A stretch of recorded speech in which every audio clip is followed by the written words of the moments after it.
Okay, pliers now applied.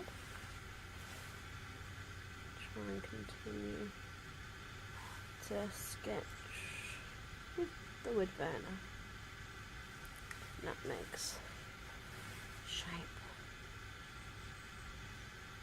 Initially, right now, I just want to get a shape.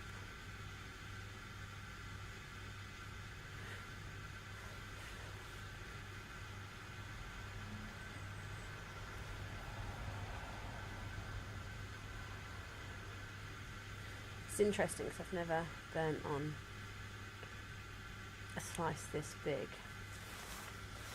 and I should imagine the wood is still quite damp.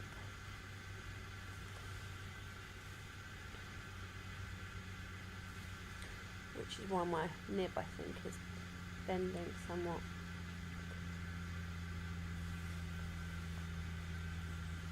Quite considerably, actually.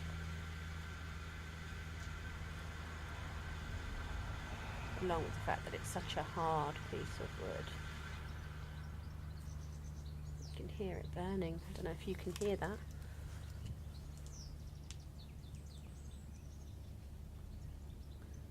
I'm just adding the detail, the tufts now whilst I'm here, because although I wanted to get the shape in, I actually, before I proceed, I'll make sure I can get a face the way I want it to be. There's probably no point continuing if it's not going to look like nutmeg.